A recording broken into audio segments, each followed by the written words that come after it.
What is going on, crisis actors? I hope you guys all had a fantastic weekend. It is episode 191, 1091 of Pop Culture Crisis. My name is Brett. I am here with my co-host, not on episode 191. Introduce yourself, please. Hello, crisis actors. It's Mary. Dare I ask, like, what we were talking about or what we looked like on episode 191? That's a scary thought. Yeah. Anyway, happy Monday. We're back for a brand new week. I'm excited. I actually feel well rested for once. Did you have a busy weekend, or did you just relax all weekend? I wouldn't say busy. I don't know. It was fine. I wouldn't say I was busy. That's me. Like, that's why I will never be the life of the party, because that's me telling every story ever. Well, the thing is, if I had a story, would I tell it? I always, if I want to tell a story, have to edit it heavily to take out the locations and the names of people and everything. You're like that. Then I think, is it even worth it? It's like that disclaimer at the start of a movie or a show. The names have been changed to protect the innocent. Although I will say, I went to it was a birthday party, and at this birthday party, they wanted to play this game, and I forget the name of it, but basically you have an image of a meme, one that we've all seen before, like a reaction image, and then you pick the card that has the caption you want to match to it. Okay. And it was making who makes the best meme. And it's the most deathly millennial thing I've ever heard. It was quite millennial, but there should be a brain rot Zoomer version. If that doesn't exist already. So the rule went that you get to be the first judge of the memes if you have the most Instagram followers. So I got to be the judge first, which kind of made me feel like an asshole. Did you judge harshly? No, but I got a weird one.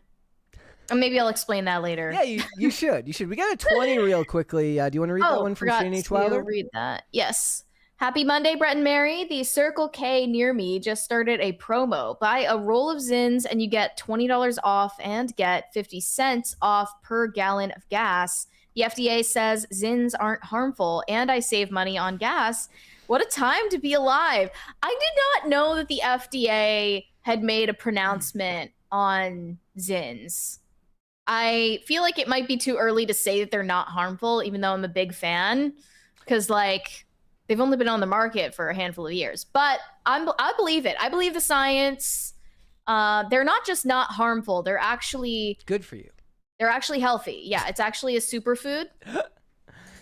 This is why I advocate for people to swallow Zins instead of throwing them away. No, I don't know what happens. Well, I'm not actually serious about that part, but I have swallowed Zins in situations where it didn't feel socially appropriate to remove it. Fair enough. The sight of other people. Yeah, fair enough. And nothing happened to me. I'm fine, clearly. I do want to address it in the chat. Saw is correct. R.I.P. Sam Neill. I was actually... maybe it's because I wasn't like a huge Jurassic Park fan growing up. I saw the movies, they were fine, but I was kind of shocked at the amount of people and the amount of age ranges I saw of people saying rest in peace to Sam Neill. I mean, I saw some people definitely younger than me who probably would have grown up with the new Jurassic Park movies saying rest in peace. And they weren't people, I guess the point is they weren't movie people. There wasn't Was he in something else that was relevant to Zoomers? Maybe. I have no idea. So, yeah. So rest in peace. Also, it's not just Sam Neill and it's not just Lindsey Graham. Also, the actress who played Madame Gao in the Marvel Netflix universe passed away as well. I said rest in peace to her. She's literally the only thing other than the guy who played Ward Meacham and Tom Pelphrey who made Iron Fist bearable. And she was one of the best parts of Marvel's Netflix shows. Madame Gao was fantastic and that actress was great. So, yeah, rest in peace. They say that people die in threes. I don't know what Lindsey Graham and two Hollywood actors have in common, but I guess maybe they all like going to Disney World. There was a post from Ben Shapiro about the birth of his fifth child, and someone said that it was the reincarnated Lindsey Graham. Yep. Poetic. It's just sometimes it happens that way.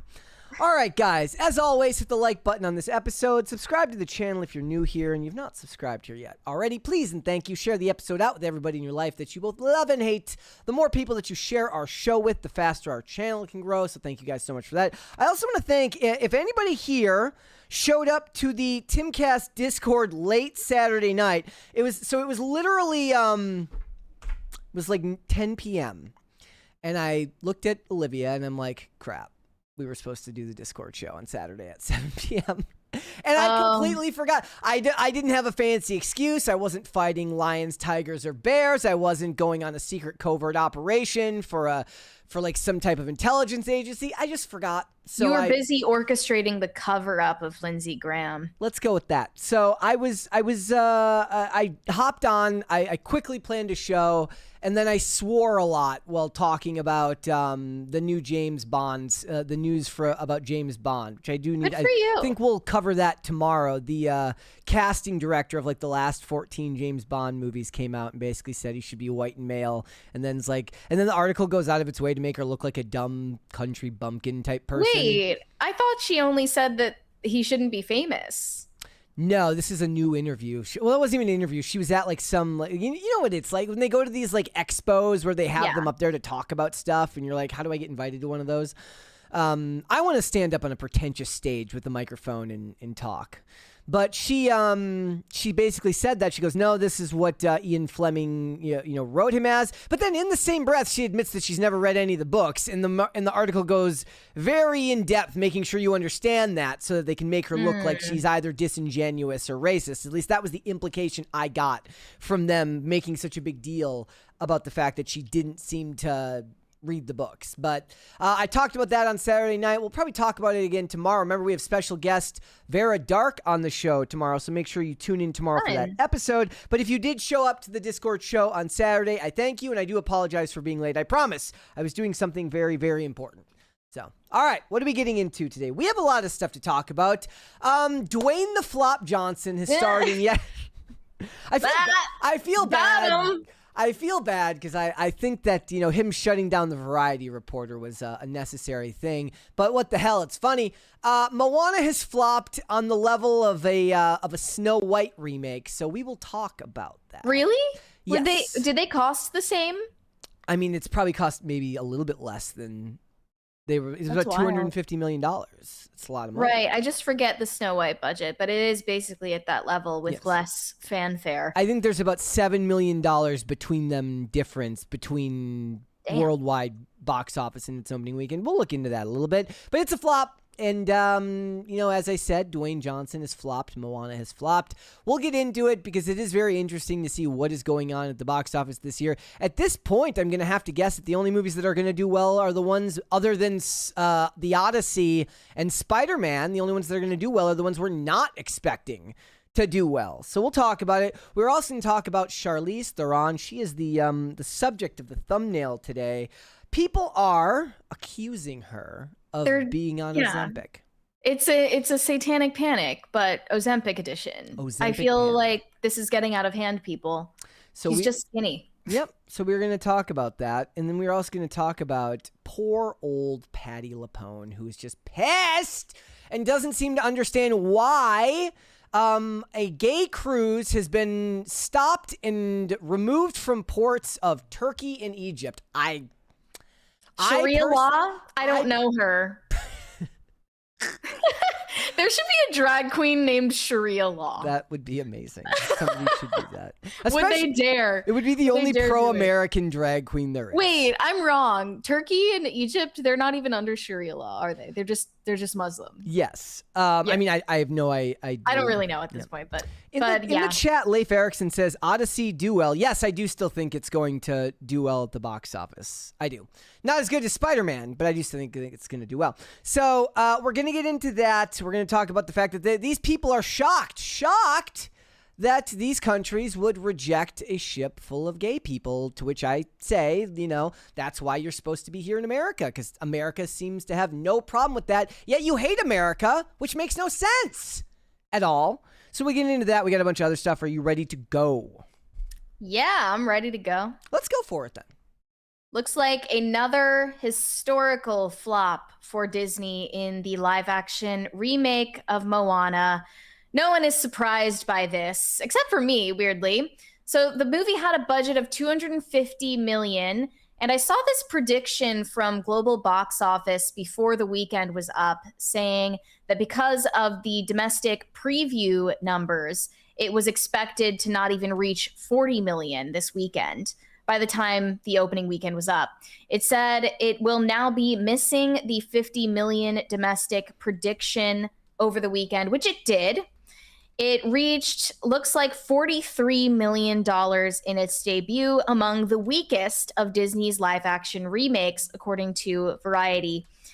Those ticket sales, though enough for #1 on box office charts, are disastrous given the live action Moana remake has a massive production budget, and that's before Disney's hefty marketing spend. Arriving in theaters a decade after the original animated musical and less than 2 years after the sequel, Moana underscores the trickiness of timing in terms of Disney's live action remakes. Wait too long, a la Snow White and Dumbo, and there's not enough cultural resonance. Go too soon, and there's not enough nostalgia to bring audiences back to theaters for something they've seen before and can readily watch on Disney+. I forgot about Dumbo.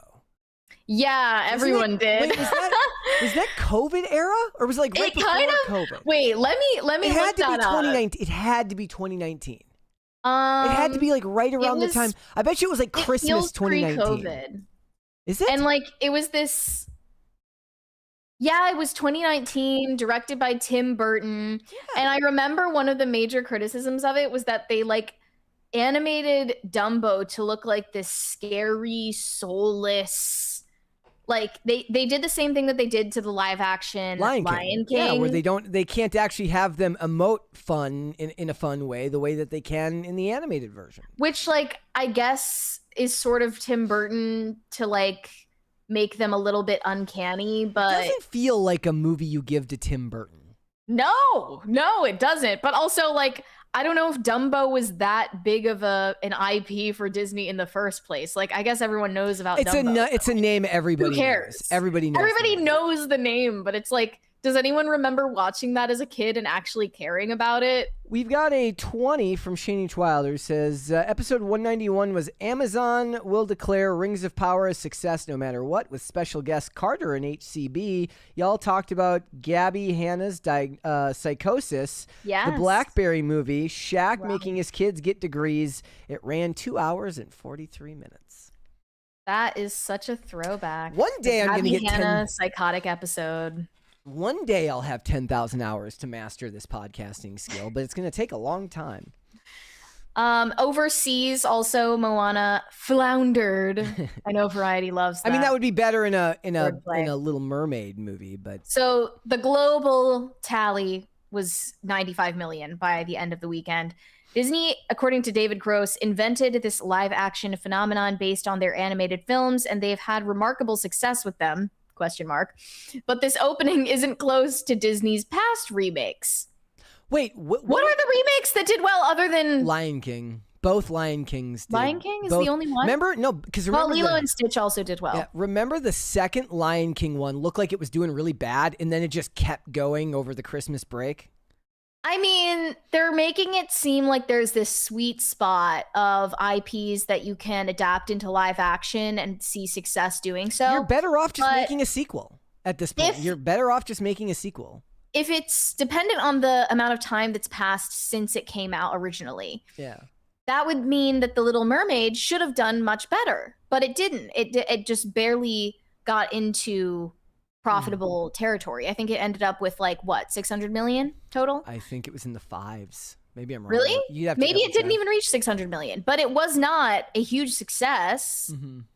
The likes of Lion King or Lilo and Stitch. And that's a property from the late 80s, am I right? They also point out in the Moana official teaser for this movie, the dislike ratio. I have this other article pulled up from That Park Place, and I want to point out again that the dislike button might be untrustworthy. I really don't know. I do know that the like button is accurate, and a measly 55,000 for an account with 6.5 million on a major motion picture release for a trailer doesn't bode well. I guess I also forgot the Aladdin live action That remake, one did well which as well. did really well, but I'm sure India loved that one. I still think that Will Smith was genius casting for that. I don't know who they were going to get. They're like, you're not going to find another Robin Williams. Wasn't Zayn on? He was either on the cast or the soundtrack. I forget. Oh, I have no idea. Anyways, you would know that better than me. I saw this post earlier, and it just got me to thinking. Look at this list of bombs we've got this year. Okay, let's rephrase. Not bombs, but underperformances and bombs. Minions underperformed. Moana bombed. Mandalorian and Grogu heavily underperformed. I'd argue that was closer to a bomb. Also a bomb. Mortal Kombat 2 underperformed. Supergirl bombed. Evil Dead Burn is slightly underperforming. Disclosure Day was lukewarm, and Masters of the Universe bombed. All of the things based on IP, or in this case, if you want to include the Disclosure Day being just because it's a Steven Spielberg movie, he's a prod. He's an IP basically unto himself, right? People don't really seem all that interested these days. So this isn't Dwayne Johnson's fault. No, I don't think so. I don't like. I saw a really interesting discussion the other day. They said the biggest thing that the Dwayne Johnson has done wrong in his career is he never created a franchise for himself as an action star. He did lots of action movies, and he kind of joined a bunch of different action franchises, but he didn't like launch one on his own that became super successful, because he went into the Fast and the Furious world, and he was in like the second G.I. Joe movie, which I actually liked, but he didn't like launch his own universe. He made movies like like Rampage or whatever it was. He made all these movies that nobody cared about and didn't have any cultural relevance down the line. This might be the closest thing, because he was the voice. Am I correct in saying he was the voice of Maui? Or was it somebody else that was the voice of Maui? No, I don't think he voiced Maui. Okay, somebody else voiced Maui. So this could have been the closest thing they could have had to it. It seemed tailor-made for him, even though he looks a little old for the role. And they had to put him in a suit anyways. Yeah, everything about his costume design was fake. He's wearing a wig, a bodysuit. We got a 20 here. Doesn't even look like him. Pop Culture Junkie, who says, it seems there's already some noise bubbling up in the Mouse House, creating two entrenched factions battling over whether to proceed with more live-action remakes. Just make more animated sequels. People are blaming some of the shortcomings of the movie for its underperformance, but I mean, for instance, there was this scene where you have Moana and Maui on their sailboat, and obviously they're just in a green screen room, and they're going at these incredible speeds with no wind. There's no wind in their hair, and it just seems uncanny. They're saying he was like, Maui. The Rock was Maui. Maui. For its budget, that is sad that they couldn't pay that much attention to detail. Mm-hmm. But then look at another success in their live action remakes, which was the Emma Watson Beauty and the Beast in 2017. Everyone made fun of that movie because Emma Watson sucks at singing, and it was not, I don't remember it being like well received, but it did well in the box office. It, I think, debuted above 100 million in 2017. Does it feel like there's like a sweet spot you can be in where you have no cultural pushback but lots of people show up? Maybe that is now a relic of the past. It's a relic of the 2010s and the pre-COVID era, and we don't have that anymore. I mean, like, no, because we can still get that with certain movies. Like, well, no, look, actually, now that I think about it, the Zootopia sequel was exactly that. And nobody gave a, like, once Super Mario Galaxy came out, nobody cared. And then it made, I mean, it took forever to get to 1 billion, but it did make its way to 1 billion. Minecraft, it came out and nobody really cared. It's like first of all, there wasn't, but otherwise it didn't have, I guess, traditional pushback. Like, the best thing you can hope for is to find a franchise that has strong name recognition but hasn't been adapted into a movie yet. So, video games. Yeah. I mean, like, even Street Fighter, which has been adapted into a movie, but it was so long ago and the movie's such a meme that I still think that Street Fighter is going to be a ton of fun this year. Not to mention, Variety was caping for Moana hard. They published this piece praising the movie for its cultural representation of Polynesian people, which We're gonna talk about that tomorrow. With the irony was lost on nobody. Yes, it's like that's very interesting. The people of Greece would like a word. Look, and that's coming from me, who's been like, I don't know anything about the story. I'm not gonna know who's been race swapped and who hasn't. I don't care. I just want to see explosions and massive set pieces. From everything that I've seen, from like Rob Layfield says the movie's fantastic. Rob Layfield is no shill. Says that about the Odyssey? The Odyssey. Okay. I'm like, look, none of that bothers to me, but I would like some consistency. Mm-hmm. I would like a little bit of consistency. Well, they are consistent. That saying that representation matters for everyone who isn't white. Yes. So that is consistent. It's just, funny how that works, right? Yeah. And look, for Moana, they almost would have been better off like doing Moana 3. Like that's what they need to just get into. Maybe it's time to ditch the live action experiment and start seeing if the trilogies of the animated movies can do better rather than than trying to make two of them and then a live action. The other thing is like, don't do live action in Encanto. Just do Encanto 2 Electric Boogaloo. I don't want endless sequels either, but I guess they do perform better than the live action remake model. That's what it seems like to me. I just would be exhausted with both at this point. It's and I didn't see any buzz around the movie. All the buzz was the manufactured buzz that we see from the trades, right? And even that was kind of minuscule for the most part. It's almost like the Odyssey backlash online has sucked up all the oxygen. So they tried to create controversy for this movie, and they couldn't even do it because the Odyssey controversy is still going on.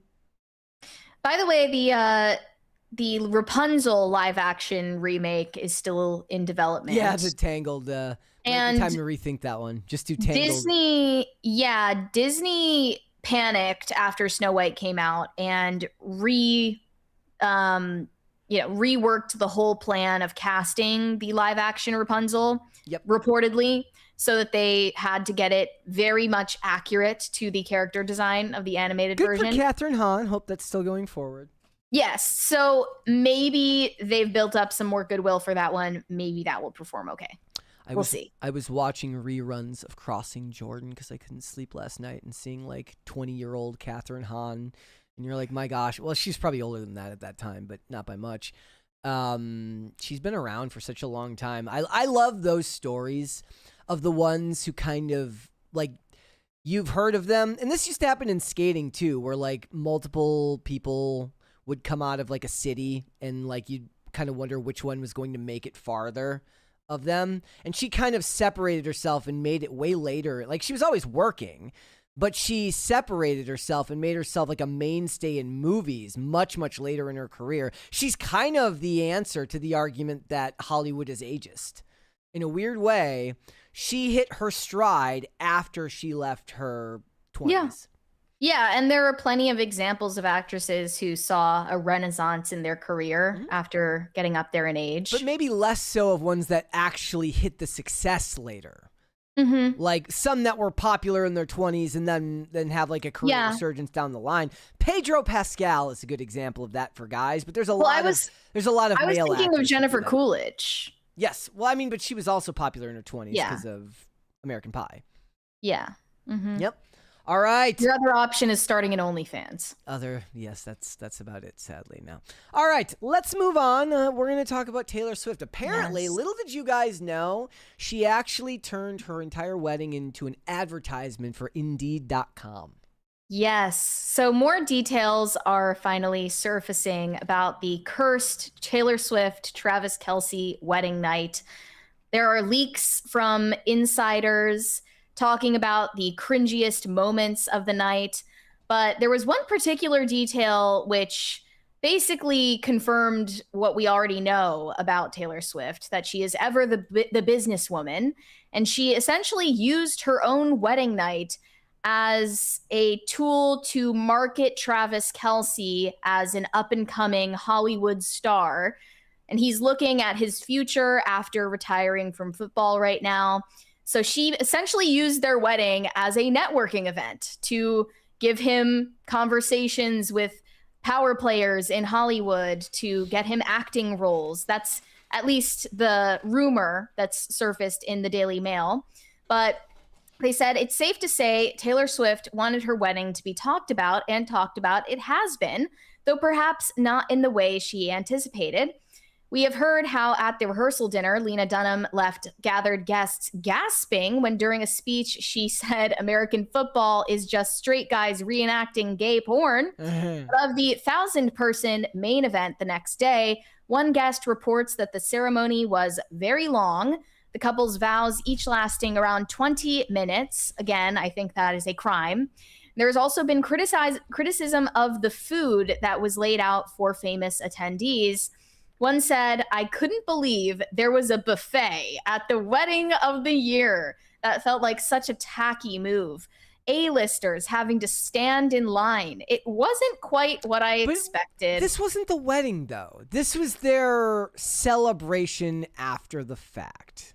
No, there was never a seated dinner the entire day. The entire evening. I thought there was no seated plan for everyone to eat at the same time. But I thought that I'm saying, wasn't this different than the actual ceremony?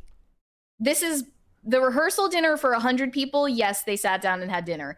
At the wedding itself, there was no seated dinner that was served by staff. Yeah. They had to get in these enormous lines of hundreds of people, and people ended up eating while they were in line because it was so long. There was also a bizarre raffle that they held at the reception. It's like somebody won like a Chanel bag. I'm like, it's I think if so they're trashy. Already at a Taylor Like, Swift wedding, like everyone there can afford a Yeah. Chanel bag. Everyone there can afford a Cartier bracelet. So it was this weird charity thing. They said it was really bizarre. Straight after the ceremony, Taylor and Travis did a raffle and gave out expensive gifts for an hour. Everyone was weirded out. It was a circus meet and greet. Everyone felt like, why are they giving away Chanel bags as if we're all their poor fans? It was pretty demeaning, and it killed the vibe. Another guest said they enjoyed the raffle, although perhaps that was because they won a Chanel bag. But they reportedly also saw the bride and groom give away Cartier watches and a vintage 1970s Chevrolet Chevelle. One happy guest noted that many of the bigger name celebrities present did not care to participate. Several were spotted leaving the wedding early, including Tom Brady, Jessica Alba, and Hugh Grant, according to the paparazzi pictures. Well, it's their bedtime. It remains unclear why they left. I do have to push back. Do you know who Tavia Hunt is? No. Okay, Tavia Hunt was apparently at the wedding. It says she's the wife of Kansas City Chiefs chairman and CEO. And she says there were no long lines and they did not run out of champagne. Okay, we'll never know, I suppose. She really was on happened. with Zach Peter. Okay. And said that, she was with Zach Peter and they discussed the report in an Instagram reel. She described the wedding as spectacular and heartfelt and absolutely perfect, and called out the people for, talking about these shortages and saying that they weren't talking shit. Yeah. So look, but then it's like, think about who benefits from lying about the event going off without a hitch, this lady is the wife of like one of the people that owns the team. So, and also think about who thinks that the stakes are high enough that they need to put forward a flattering account of how it went. Not owner, but the chairman, the CEO of the Kansas City Chiefs. They're not struggling for money, and I don't think it matters to them one way or the other if this wedding goes off without a hitch or not. They're not even really in her, they're in her orbit, but only because of Travis Kelce. They run in similar circles, maybe for the rubber chicken dinners and stuff like that, because football is tied pretty closely to the entertainment world, but... I just mean when you go to a billionaire's party, you wouldn't necessarily want to tell people if it were a disaster.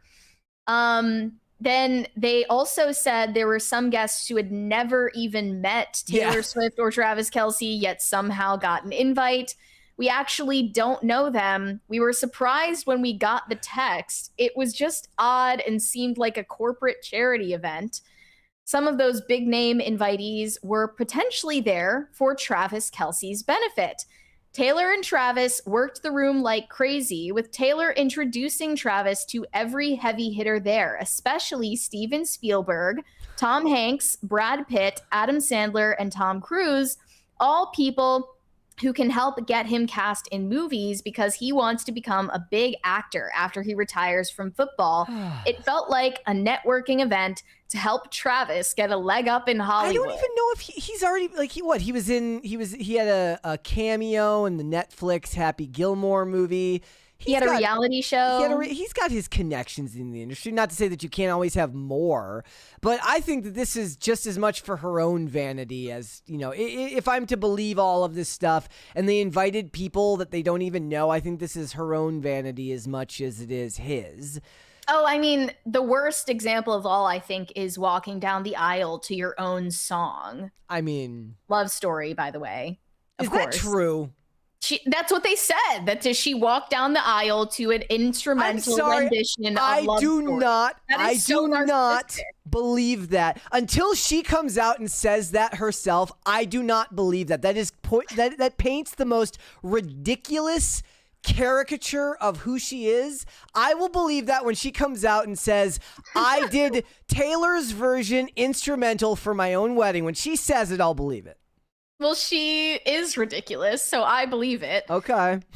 But this is like an old school event that, you know, I think we could compare it to like a debutante ball, and Travis Kelce is getting presented to high society as an up-and-coming personality for TV and movies. And she's like, I know you wanted to just retire and live happily ever after and hopefully relax and maybe step back from the spotlight, but not when you're marrying me. Yeah. You better bring in some dough. She's probably right, though. Okay, so it's historically true that when pro athletes retire, shit goes wrong, okay? They've spent their whole lives working their ass off, and when you stop working really, really hard, vices tend to fill that gap. So the best thing that he can do when he is done playing football is to keep working and keep doing things. Otherwise, bad stuff happens. Yeah, I don't know if going into the entertainment industry and becoming an actor is the best way to avoid. I mean, it's better than debauchery and drugs and infidelity. I don't know if that's the best environment. It is better than opening a sports bar. Perhaps, yeah. Although that's still on the table. Yes. Some who did know the bride and groom allegedly tried to go up to them to congratulate them, but then were rebuffed by Taylor's minion friends who were closely guarding her, according to one insider. Another source said that they worked the room and made sure to greet all of their loved ones. So those are another example of conflicting reports. Yeah, and they do say that she walked down the aisle to Love Story, still unconfirmed though. And after the 40 minutes of vows, they were declared husband and wife by Adam Sandler, and so began a marathon after party of carnival games, food stands, and live performers, including Paul McCartney and Stevie Nicks. There was plenty of food to go round, handed out at carts from their favorite restaurants. The problem being the huge guest list made for long lines and overcrowded tables and no formal seated dinner. One said there was nowhere to eat. There were so many people, 1,000 people eating at the same time. The line was massive and unorganized. It was so crowded that no one could eat at the same time. Another described the available seating as funky, claiming there were high top tables with no chairs, but another insisted there was enough seating for everybody. And there was a huge cake station with about 15 different cakes from their favorite bakeries. Then they began karaoke performances after Paul McCartney, and Travis Kelce took the mic and sang Hot Chocolate's You Sexy Thing with his new wife joining him up on stage. Then they had karaoke performances from Kesha, Avril Lavigne, and the Haim sisters singing their own songs. Then Paul McCartney and Stevie Nicks were on the dance floor past 1 a.m., which is shocking, honestly.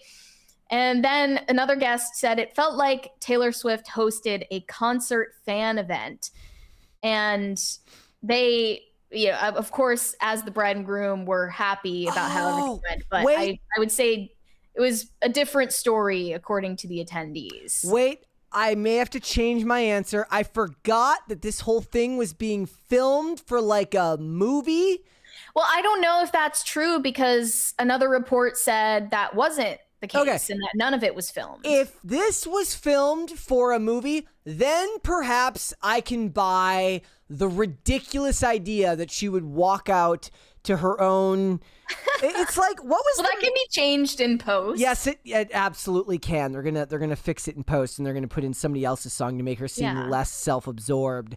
I still find look, everybody in the chat saying she's a narcissist, blah blah blah blah blah. Sure, maybe it's my own bias, but I just feel like there's a certain level of like, it's like pro wrestlers come out wearing their own merch. Okay, that's something you do in the carny world. I don't know if I buy that she got married to her own song. Maybe she did. Okay? I don't know. I just don't. And then most ridiculous of all, this is actually true. Swifties paid for garbage that was thrown out after the event. And I don't know, it's hard to tell if any of this garbage was actually from the venue or if it was just garbage that was nearby the venue. But this is apparently an art project by Justin Gignac. I don't know how to pronounce his name. He is the New York City-based artist and entrepreneur who began selling garbage in 2001 after a coworker challenged the importance of package design. To prove them wrong, he set out to find something no one would ever buy and package it for sale. Looking around the streets of Times Square, garbage was the perfect answer. Since then, he has sold over 1,700 garbage cubes from New York City, and that includes bags of garbage from the Madison Square Garden wedding. Okay, so that's from the edge of a love story, he said. That is a famous bag of garbage, not a traditional bag of garbage. All those they were surprisingly cheap, $25 per bag, but it actually wasn't in bags. It was, he cubes them. And so he puts work into it and he turns them into like art pieces. Right. Basically, it's performance art. It's so it's technically dishonest. Like, nobody's buying just a bag of garbage that you picked off the ground. You actually put work into making it look a specific way, which just makes it pretentious modern art. But someone replied to this and said, people will clutch their pearls over Aristotle saying some people are naturally slaves, then go buy a bag of celebrity trash. Which reminded me of a similar post from Lauren Chen that made me laugh yesterday about this woman who has spent like $25,000 on Starbucks pink drinks every single day since 2017. Like, people are just, they want to consume products, you know? What are you going to do? $24,100. She put the money sign at the end, not the beginning. So whatever's in the pink drinks is melting her brain. Clearly. It's also one of the worst. I mean, this is also just, it's a combination of somebody who doesn't realize their consumerist nature, and it's a humble brag. I think that some of the wedding guests also surreptitiously put up slices of the wedding cakes on eBay. And people are going to buy that and keep a stale piece of Taylor Swift wedding cake in a glass case somewhere in their house for the next 50 years. Kind of disgusting, but not surprising. Not surprising in the least. All right, let's look first. Let me make sure that I've got, so we did Mike's on Friday. We're going to do the cute of the day first, and then we will do the cringe. Make sure I got the right one here. This is Elwood. Elwood? Elwood. E.L. Wood. Oh, not after like Legally Blonde. No. It's just Elwood's sleeping. Very cute. From Jeff. Thank you so much for that. Looks very Kitty looks tired and needs a nap.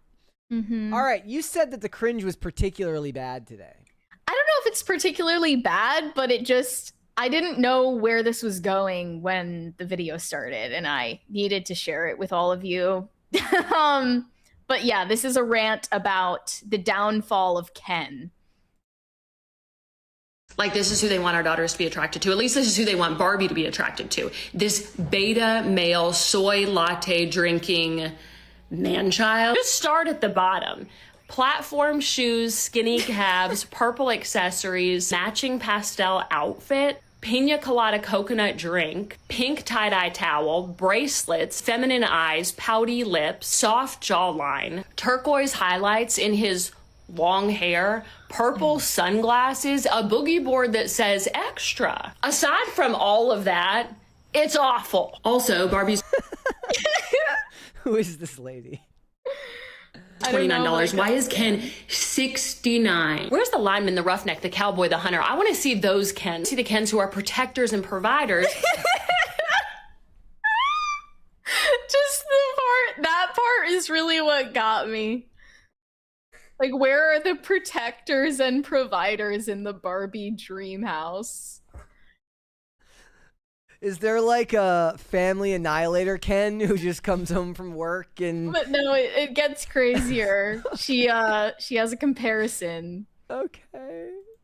A Barbie. Listen, I know I have a Ken from the 90s and he didn't look anything like this. Matter of fact, I have 90s Ken and I have early 2000s Ken. This is what I grew up. This is Ken. He's looking like a snack. This Ken was always the bad guy in every television show. Okay? This Ken is the guy who beat up Seth in the OC. He's a Giga Chat. This guy wears a Letterman jacket and called you slurs. Yes. Yes. I'm not even going to move my finger because he has has all the correct parts. Chiseled abs right here. His forearm. I mean, they're not chiseled. You know, he could lose a couple % of body fat if we're being serious here. And those blue eyes are white supremacy. Let's be real. His biceps, his triceps, legs are strong. His feet are large. This is what a masculine protective provider looks like. This is a man. A chiseled jawline. Notice this one. Look at how tight his butt is. Broad shoulder, strong waist. This is somebody that can do a job. This is working Ken. Then we fast forward to 2000 something Barbie. This one, he has panties. They didn't even put boxers. He's still a little bit chiseled. I feel like his legs and his arms are a little bit skinnier. The jawline is not quite as defined anymore. Pouty lips. Even the hands. Look at how they've changed the hands over time.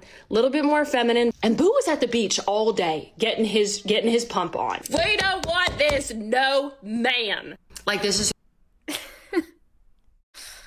So there you have it. I don't know if I'm on her side or I mean, current day Ken is definitely an atrocity, but I think 2000s Ken is acceptable. I think he's a protector and a provider. Okay. This is a side of the culture war I'm not yet ready to wage. I opt out from this. And then there were tons of comments of women saying that when they played with Barbies, they always used G.I. Joes to play the boyfriends. And like, I don't know if that's called called brother and sister privilege. Yeah, I mean, I'm sure my brother had G.I. Joes, but I don't know if I ever included G.I. Joes in my Barbie universe. Look, just because he's not as chiseled doesn't mean that clavicular is... just because this Barbie isn't as chiseled, this Ken isn't as chiseled, doesn't mean that they're not trying to all be clavicular now. The only Ken doll I remember having was a black Ken whose legs were removed for some reason. I guess I removed the legs. Maybe that makes me racist, but yeah, he was an amputee. Oh boy, that was look, she made the content for social media, which is less atrocious than if I was to hear this from somebody like at a party. If a person said this to me, I said, where are the protectors and the providers? If a person said this to me in a context that wasn't monetizable, I would think that they belonged in an insane asylum. It's also like, if you think that the new Ken is so terrible, why does your daughter have one of the soy boy Kens? That's a very good question. But man, 90s Ken, he was straight up orange. He was. That's crazy. All right. That could have been Trump in his 20s. Who we know? Yeah. All right. Well, let's move on. Charlize Theron. I am a poet and I didn't even know it. Yes. So more photos and videos are coming out from the Odyssey premiere, and everyone is focusing on Charlize Theron's appearance on the red carpet. And they're claiming that she is the next victim of the Ozempic epidemic in Hollywood. One said Ozempic got another baddie over this video of her signing autographs.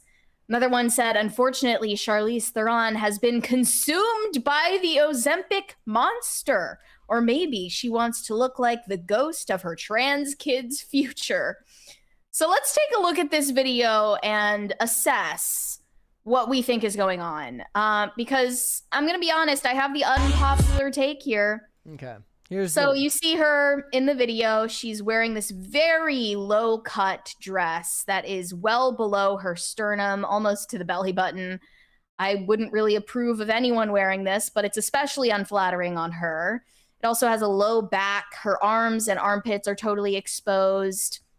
And I think this is just an example of an aging actress in Hollywood who hasn't quite come to terms with the fact that things she wore in her 20s and 30s are no longer suitable for her current physique. Mm-hmm. She also was compared to images of Anne Hathaway at the premiere, who, by the way, is currently heavily pregnant. This tweet says, Charlize is still mogging Anne Hathaway even after Ozempic. Of course, I'm sure that is sarcastic, but there were tons of posts thirsting over Anne Hathaway because her chest is fully on display on the red carpet, and Charlize Theron has less to show off, obviously. And then there was this post about Zendaya, who wore that sort of body cast over her on the red carpet to look like a marble statue, and there was this creep shot that showed the goods underneath. Well, not the goods, not the They whole called goods. it false advertising. Yep. So there was just a lot of image discourse taking place. And yeah, I would say you can definitely see Charlize Theron's rib cage all over her chest. That's what they call the Ozempic bird chest now. And you can definitely see the sinews of her muscles in her arms. So then also she's going braless. She has her tits out and they're not looking great, but I still don't think Ozempic is the culprit here, because I looked back at all of the old photos of Charlize Theron over the decades, and she has always been, in my opinion, the same, basically the same weight. She hasn't fluctuated in her weight that much. I also want to point out, people are too often comparing these actresses to how they looked in their 20s or 30s when, in this case, she's 50 years old. So how about instead, if we're trying to figure out who's on Ozempic, let's compare them to how they looked before Ozempic was on the market, which is about 2022. And that was early on. That was when it wasn't even available to the vast majority of consumers, but Hollywood has their ways. 2022. So let's look at red carpet photos, in this case from 2021. This was right before COVID. She was just as thin before. This was in February 2020. The bombshell red carpet was February 2020, right before everyone went home. And she's just as thin. And then the second photo, which is from Critics' Choice I Awards, believe 2021 at the Critics' Choice Awards, you can still see visible chest bones. And she's wearing the same low cut sort of dress, and her chest bones are very much pronounced and visible before Ozempic was on the market, even exclusively to celebrities. So I see some thick, thin arms. She's always looked like this. I will say the face does look different to me. The cheeks look more hollow to me. Now, this could just be bad lighting, and loath as I am to kind of, like out here, but it could just be the way the photo is taken. It seems And to the be focal length, it's the focal length, the lighting, the fact her that face looks rounder here. 6 years have passed. But that, again, that doesn't necessarily even mean Ozempic. That could just mean that she takes Adderall or she's on a diet. It could be literally anything. I don't think she's lost a noticeable amount of weight. I don't. I think 6 years have passed in between when these photos were taken that I posted and the recent video. And gravity and age, I suppose, comes for us all. Yes, okay. Her the fact that she's 6 years older could play. I think a lot of this has to do with a little bit of ageism, and people are being mean to old ladies who don't gain weight as they age. I think this is just what women look like when they don't gain weight with age. Most people do, but of course, if you're in Hollywood, that's not really what they do. They tend not to, because they pay close attention to their diet and exercise in order to be marketable. So as you age, your skin gets thinner. Your epidermis thins out. And what naturally happens is your joints and muscles and veins become more visible as a result. That's why old people tend to have this like waxy appearance on their skin, because their skin is thinner as they age. So this is just naturally going to take place. Your bones are going to be more visible as you age, whether or not you lose weight. And very low body fat on younger actresses is a little more forgiving because they have more, I guess their skin is more bouncy and it's thicker. So it hides those imperfections. And on top of that, just going around in society, in the public, you're not going to see women Charlize Theron's age, certainly, and probably throughout their 40s and 50s and 60s, wearing super revealing outfits the way that celebrity women do on red carpets. They tend to cover up for the most part, and you're not going to be looking at their armpit folds and their sternums and every nook and cranny of their body. And I think this is just an example of an aging actress who is still dressing the same way that she did decades before, in plunging necklines and open backs and sleeveless dresses that are not complementing their body as they get older. May I draw your attention to the undisputed victor, in my opinion, still to this day, Jennifer Beals, 62 years old. Well, look, genetics also plays a part. Let's be honest. Like, she's got a round face still. Yeah, and I also looked back at photos of Charlize Theron throughout the years. She definitely had more volume in her face when she was younger, as we all do.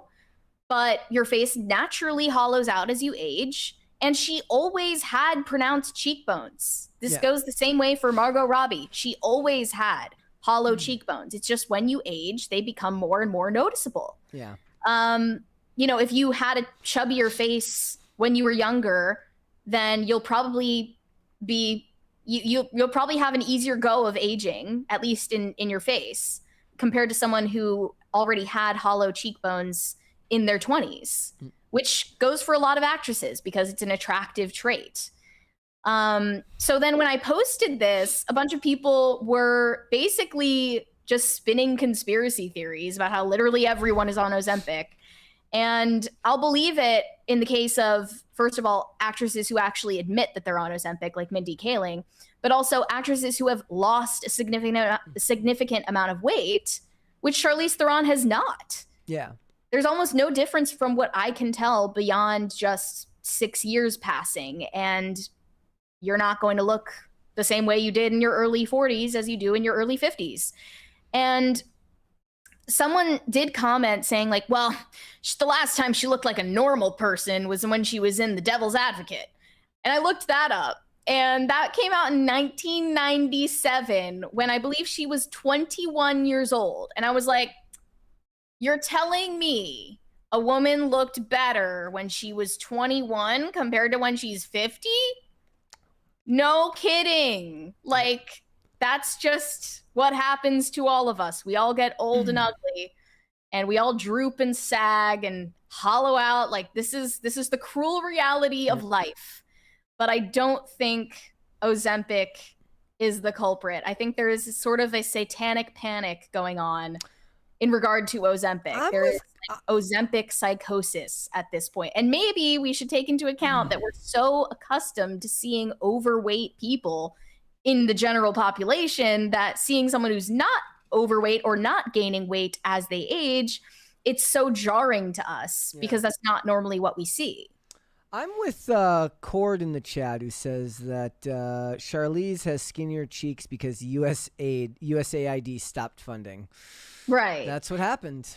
And look, like, let's criticize her for things that actually matter. Like, as someone mentioned before, the fact that she's trans for kids. Like, she's obviously crazy for other reasons.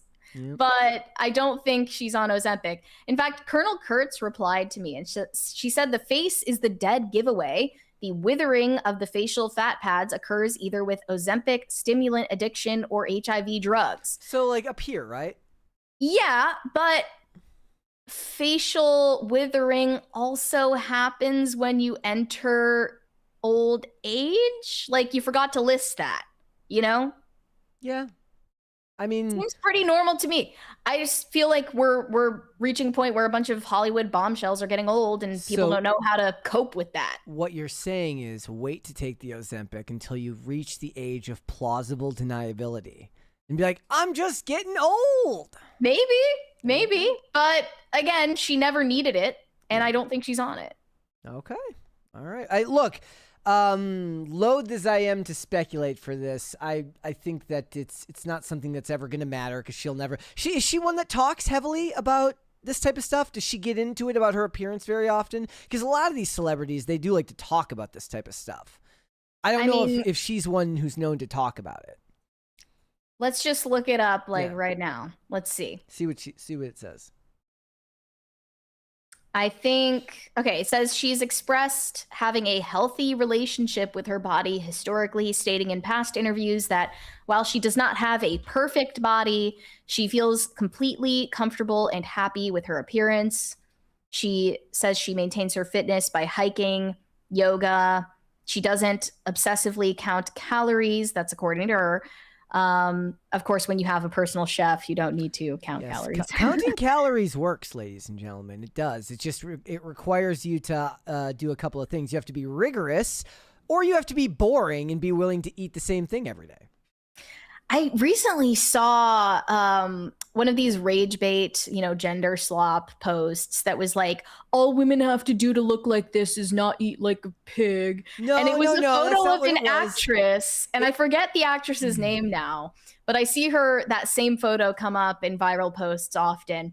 And I looked up her Instagram. The entire thing is like, she's obsessed with working out. Like, she's been in the gym on a daily basis for years. She does like CrossFit and lifting, and like that's how you achieve that body. The one that I've seen for that is actually, it's not like an actual picture. It's like a drawing of a picture of like a man and a woman, and the guy is unbelievably ripped and the woman is just kind of toned. And it says how men achieve this physique, years of discipline and hard work in the gym. How women reach this physique, don't eat ice cream at 2 a.m. Yeah, but ironically, you can be skinny and eat ice cream at 2 a.m. I can speak from experience on that. You just have to have moderation. Moderation is very, very like I was saying the other day. I said now I just I don't even want to eat chips anymore because what good is eating 6 to 12 chips? It's not good. It's not worth it. It's not even worth it. And I cut candy out like entirely. I mean, because I cut soda out years ago, but drank like flavored water that you can buy, which still has a bunch of like aspartame or shit like that. Whatever it is, it's probably not good for you. And the candy was just like, what? So I can eat like half a piece? Like, why even bother? I just want to mention, by the way, that I posted about how fat people always have a giant jug of water at their side all the time. Yeah. And I realized that some people might accuse me of the same thing because I always have this massive Stanley Cup. The thing is, there's a big difference. I don't have water in this. This is 0 sugar Gatorade. For the electrolytes, the reason why the fat people have water is because they're eating so much high sodium food that they're dehydrated constantly. I need more salt because I don't eat enough. Yeah. So there's a big difference there. Just thought I would clarify. I actually had what is it recently? I tried I tried some new Fanta flavor, and I finally hit that point that I used to hear people talk about years ago where I tried it and there was just so much sugar in it. I was like, holy fuck. Like, it was actually shocking to me. I don't like seeing those videos where they actually measure out the sugar and show you. Literally start I don't feeling. want to see that. I don't want to see that. You literally start feeling guilty. Yeah. No thanks. All right, let us move on then. Let's talk about there has been a tragedy in the Looksmaxxing community. Yeah, I think this story really illustrates that Looksmaxxing has all of the markers of a cult. Recently, a Looksmaxxing influencer named Connor Murphy died unexpectedly in Thailand after jumping in a lake while being chased by cops and drowning. There's a lot to the story before that happens, though. And now that he is dead, his fellow Looksmaxxing influencers and quote unquote friends are speaking out on his state of mind before this happened. And they are eulogizing him in a way that I feel encourages their followers to follow in his self-destructive footsteps. But we'll get to that in a minute. Here are the details. Texas Looksmaxxing influencer Connor Murphy has drowned in Thailand after he was seen acting erratically and jumping in a lake to avoid cops, according to local reports. Murphy, who has 2.36 million subscribers on YouTube, was pulled from a lake Tuesday near his rental home around 16 miles south of Bangkok, Thailand. The 32-year-old self-proclaimed Giga Chad had earlier sparked alarm with his erratic behavior as he argued with a security guard at the estate. He tried to flag down a car to get a ride, but the security guard told the driver not to let him into the vehicle. Connor Murphy then shouted at the security guard, rolled around on the ground, and fled the scene when cops arrived, then jumped into the 32-foot deep lake before disappearing underwater. Divers searched for around 30 minutes before finding his body around 66 feet from the bank. There were no signs of assault, and investigators suspect that he died from drowning. His 22-year-old girlfriend, who weirdly goes by the nickname B, said she had no idea what caused the outburst, but claimed that he had previously splattered paint in the property while she was sleeping. The furniture and decor had been damaged. He had been renting the home for around 2 months. And this is especially disturbing. His last YouTube video, which was now posted about 12 days ago, is titled R.I.P. Elon Muscular. And in the video, he says that he is absorbing the spirit of Elon. This is just psycho, word salad. And the description of the video says, obituary pending. This is purely a satirical acting performance. This dramatization does not depict any true events. Nothing in this video should be replicated, and everything performed abides by laws and regulations. But the obituary pending part seems to hint that he knew the end was coming in some way. That's how fans are interpreting it, at least. And about the rental property, it was understated how much damage he had done to the interior of his home in Thailand. So a report found the kitchen was, so there's this black tar-like substance found splattered all over the house. They say it was on numerous kitchen appliances, and there were overflowing piles of trash and stains on the couches. There was gray and yellow paint streaked across the walls and ceiling in the home.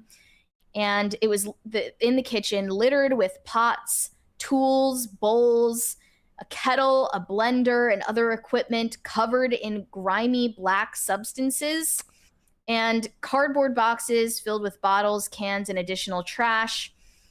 So there's all this equipment inside, and I've never seen it before, but it has something to do with the extreme procedures that he was undergoing, not just to Looksmaxx, but in his words, somehow to ascend to a higher plane of consciousness.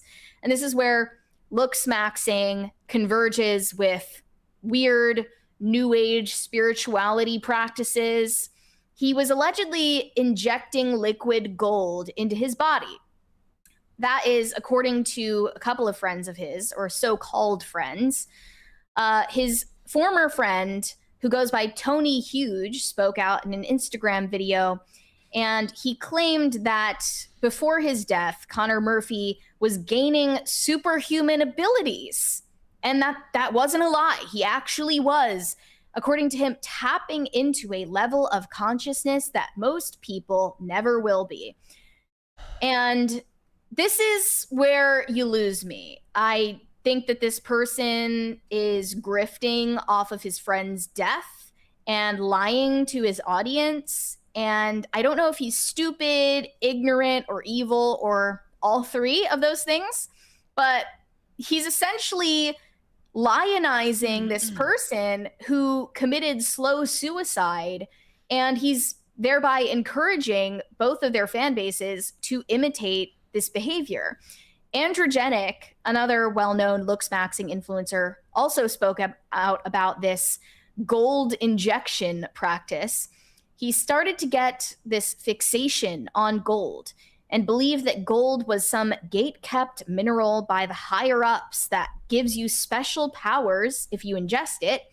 A few weeks later, he started the experiment.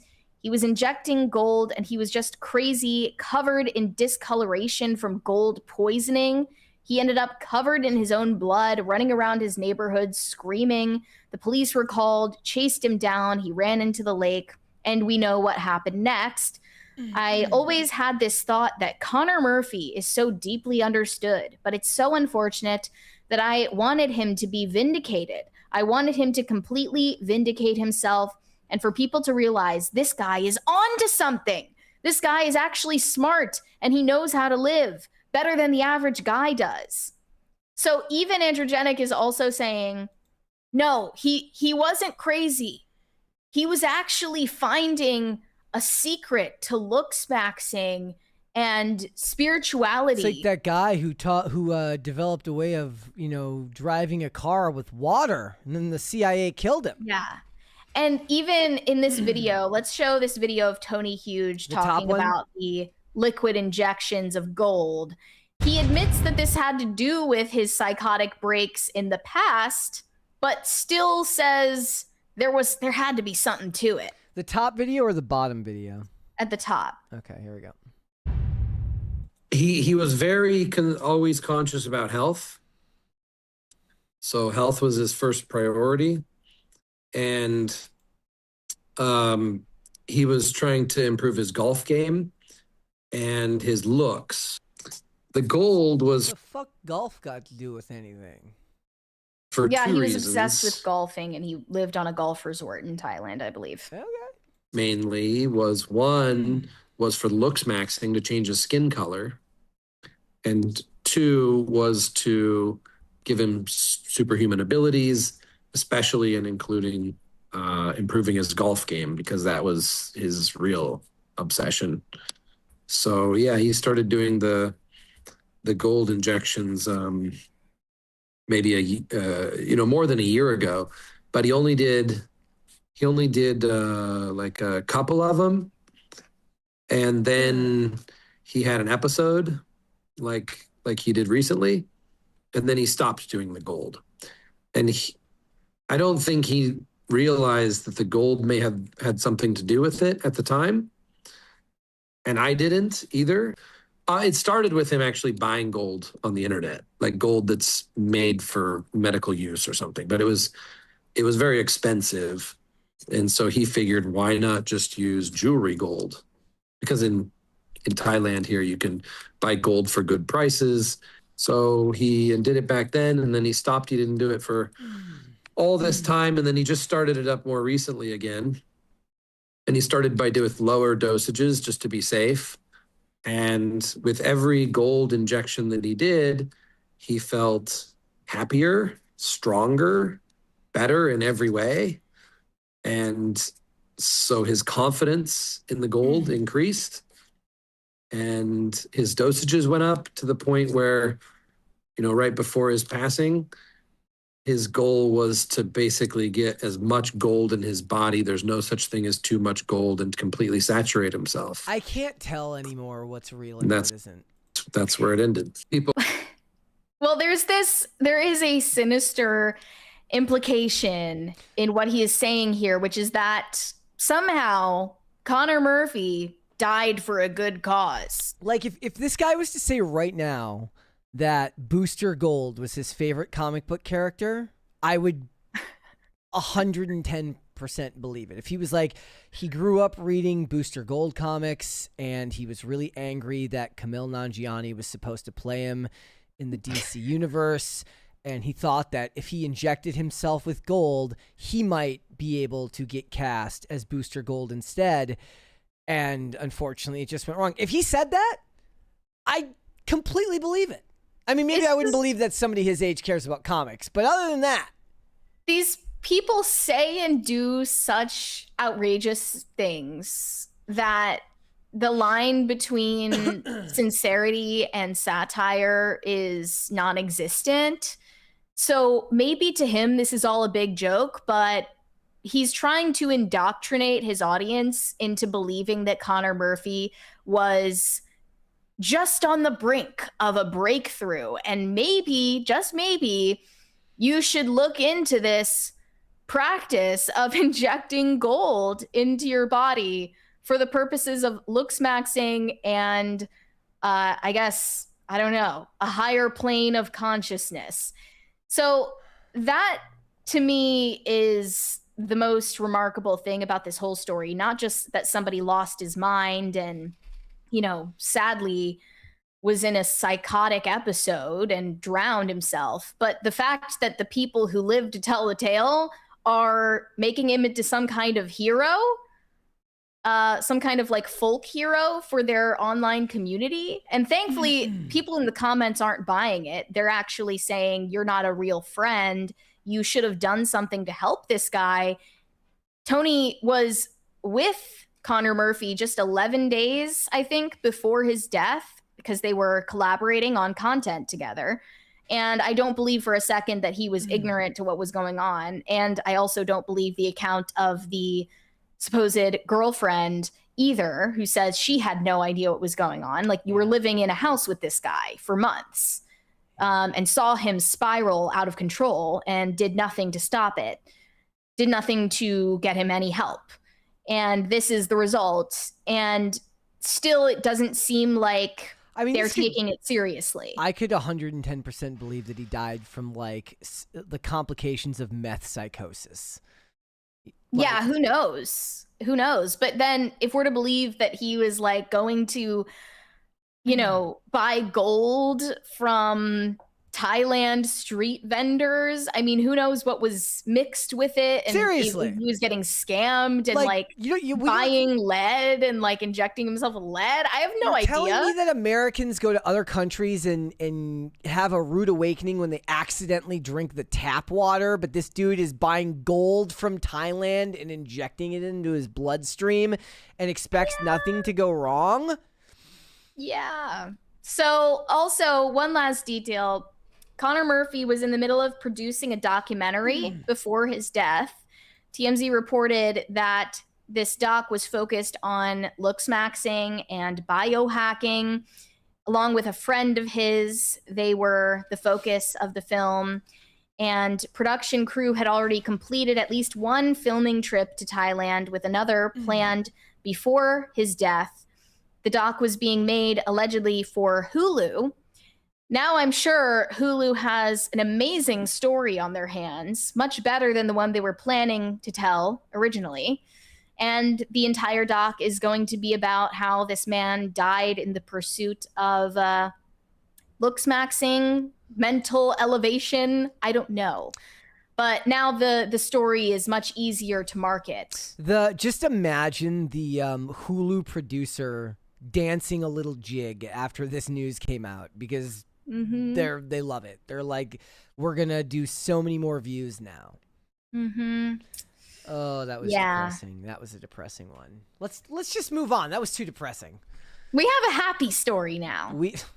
Well, all right. I'm happy about it. I suppose anytime annoying Patty LuPone is annoyed because she's annoying, that's a good thing. Yes.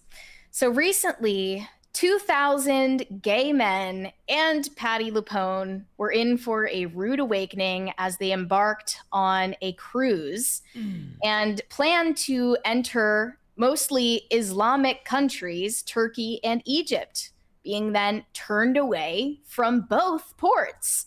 It started when they were turned away by the Turkish government in the early part of the month on July 3rd. And this was an unexpected bump in the road on their journey. Patty LuPone posted on Instagram after this occurred saying, "I am shocked. The Atlantis cruise I'm performing on next week has been banned from entering Turkey. A ship full of gay men and me denied entry to Turkey simply because of who is on board. I am furious, but I am sailing. As the ship will make other ports of call, I am ready to perform for all the wonderful men on this cruise who deserve so much better than this." Please understand that the next time Patty LuPone tries to talk to you about politics, just ask her, how on God's green earth were you shocked that Turkey and Egypt turned you away when you were on the big gay cruise? Yeah. If that shocks you, you don't know enough about the real world to give anybody advice on anything. And by the way, this cruise line is only for gay cruises. That's their specialty. This is the only thing they do. And somehow they thought it would be a good idea to plan this itinerary. Well, it says that they got approval ahead of time and then they changed it at the 11th hour, which could just be the government being petty. Being like, we'll tell them yes and then tell them no later because, F America and their cultural exports. And by the way, in case any of you are not familiar with Patty LuPone, she is the Broadway star who lectured people in her audience for not wearing masks and at another event for pulling out their phone to take pictures. She is very unhinged and notorious for emotional outbursts. When asking, this being one of them now. When asking an Egyptian government official why they ended up, denying access to a gay cruise, they said, because Patty LuPone was on it. Exactly. That's the real reason. They're like, look, I've heard her shit. I don't want nothing to do. And Agatha all along, fuck that show. That's what they're saying. And now the CEO of the cruise line has spoken out saying this is stunning. I mean, the reasoning behind it is that it's a gay group. It's very concerning to me. Thank you.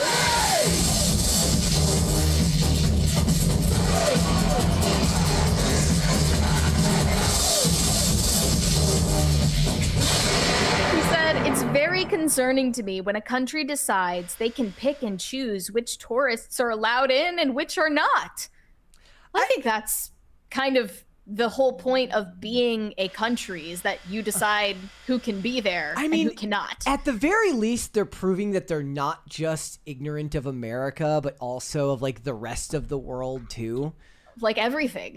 Of literally everything. But he, weirdly enough, claims this is the first time in all 36 years that the company has been told they may not berth in a certain location because of their gay attendees. Mm-hmm.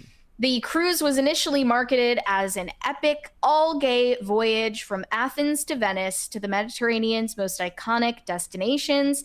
Mykonos, Santorini, Istanbul, Dubrovnik, and more will dazzle 2,500 guys with stellar entertainment, the world's best parties, and awesome experiences aboard Virgin's Scarlet Lady. Then the Scarlet Lady moved their itinerary to Egypt after being turned away by Turkey. This was their backup plan. And they were also turned away once again by the Egyptian government. CNN confirmed on Friday that Egyptian authorities did not allow the Scarlet Lady to enter its waters, not just to port, but to enter their waters. And the CEO of Atlantis Events again said, "We had full approval and they denied us clearance at the 11th hour." The news comes after Patty LuPone was turned away from Turkey. And per Atlantis's website, the Egypt stop on the cruise was added to the itinerary after they were not allowed to dock in Turkey. Maybe Egyptian officials have now spoken out. Maybe Egypt is still pissed about that Pride Night soccer game against Iran. Justified, yeah. And now the Egyptian government has shared a press release about the reason behind this decision, and it's a crazy run-on sentence, but for dramatic effect, I'll tell you what they said. The organization, planned by groups known for behaviors that do not align with the structure of our society and our moral values, and which has come to the agenda in the press and broadcast organs and social media platforms to dock a cruise ship rented by these groups on July 7th, 2026, and which has caused great discomfort in various segments of our society, has been canceled. So they did confirm that this is because they're gay. And Patty LuPone and her ilk will turn right around and tell you that the United States of America is the problem. And this is why we need pride parades in the streets of every major city in the United States. That's why. One of the passengers, Greg Morley, did an interview with CNN saying, "My mind went to the LGBTQ communities in Egypt and Turkey, where LGBTQ individuals don't have the opportunity to just sail away. Discrimination and the lack of opportunities that come with the short-sighted marginalization of LGBTQ people and other minorities damages far beyond a cruise ship rescheduling." So, of course, they can't come right out and say why this is happening, because that would be racist and Islamophobic. But yes, you have to remember that there's several different groups of people in the political process, especially when you're talking about things like the progressive stack and intersectionalism. One is that there is actually a group of people who believe that Queers for Palestine is a reasonable thing. And then there are people who understand how to use useful idiots, who understand that their ideology makes no coherent sense unless the ideology is simply the death of the West. And you should just take heed and understand that you are smarter than the ones who are merely useful idiots. And you're less evil than the ones who are using the useful idiots. I saw Link Lauren make a video about this ongoing crisis, saying that these passengers on the cruise ship who are gay and from the United States should express more gratitude for the country in which they live and the rights that they enjoy. Of course, that's not going to happen. We have another video that was posted by Brad Palumbo. One of the passengers made this statement about the rejection from these Muslim countries. Let's take a look. Before we got that, we have a 20 from Pat the Plumber. He says, the ship didn't dock because Trump cut USAID. So true. Here we go. Into Turkey. And it's like, so what? Who cares? If you want a great hair transplant, go to South Korea. So we redirect. We're going to Egypt now instead. Amazing. What an upgrade. Never been to Egypt. Booked my tour to see the pyramids. Wake up this morning. Denied entry into Egyptian waters as well. Now, this doesn't say explicitly because we're gay, but it's because we're gay. And I think it's just blowing my mind because it's like, I'm on this beautiful ship, shout out Virgin, incredible cruise line, with 1,900 amazing men. I'm working for Atlantis, best gay cruise company you will ever find. And both Virgin and Atlantis are going to make sure we have a great time, and we will. That's the whole gay experience, like having fun in the face of adversity. But it's like, we're too gay to come spend a bunch of money in your country? I guess 3 thoughts. 1, I would love to hear from we don't need gay pride people. Don't we? 2. Yes, that's the point. In America, you don't need it because America is not Egypt, nor is it any of these countries. But anyways, continue. Go ahead and try to do a pride parade in Egypt. See how that goes. Watching this and you have ocean access, you host, we travel. And actually, he kind of indirectly pointed out one of If you understand Trump's approach to what's going on in the Middle East as it relates to like oil and energy independence and becoming an exporter to the rest of the world and all of that, that's one thing. But a lot of people made the critique that you don't understand that you're fighting people who are fighting a holy war. They don't want your money. They don't have any interest in your money. First of all, they don't need it, and they don't have any interest in it. 3, Patti LuPone's on the ship, and she was pissed when she found out about Turkey. I am truly scared for the country of Egypt when she wakes up and finds out about this. Yes. I am sure Mother will be mothering and Egypt will quake in fear. Yeah, well, Patti LuPone didn't release a statement about their denial from denial, but she did post a photo on Instagram of her with the whole cruise ship attendee audience and said, "This is a bunch of gay men on a cruise ship and me." So that was her way of surreptitiously clapping back at the Egyptian authorities. But, I mean, look, I think they have every right to discern who should and should not be welcomed into their country, just as we should. Let's keep it consistent. The conduct of the men on this cruise would shock and horrify and offend actually probably most heterosexual Westerners, let alone Islamists in majority Islamic countries. And that's just because they have an insular community and culture that a lot of people dare not look into and understand because it's horrifying. It goes against my values. I wouldn't want them anywhere near me. I don't think that they should be allowed to parade around the streets in our country, but they are. And they don't seem to appreciate that it's relatively recently in history that homosexuality was even decriminalized in Western countries. And of course, it was decriminalized on an unofficial basis throughout the 20th century, but officially decriminalized in the UK, at least, in the 60s.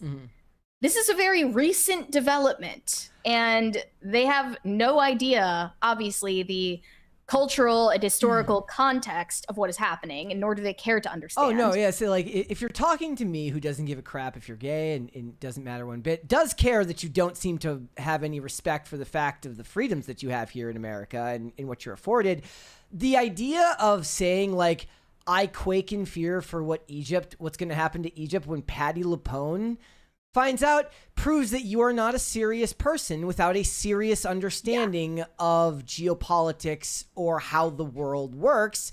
Therefore, your opinion when it comes to this, or really anything to do with politics, is moot. It's irrelevant. It means nothing because you live in a fantasy world that's a comic book or some type of, I don't know, romantasy novel. It's those are the words. World. Those are the words of someone who's incredibly privileged and doesn't just enjoy the same rights as the rest of the population, but enjoys also extra privileges on top of that. And that, like I said, like people would point out before, when everything started with Israel and Palestine, about, you know, queers for Palestine, and people would try to gaslight you and say that you weren't making a good point.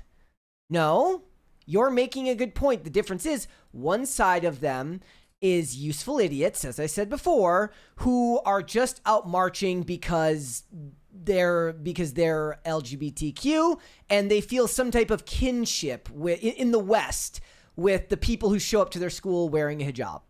And the people who are not the useful idiots, the political actors and activists, are the ones that are actively using you as a shield for their own political ends. This is why I roll my eyes when I see women in burqas driving next to me on the highway. But to illustrate my point just a little more, this is something I considered us covering on the show, but we didn't end up getting to it.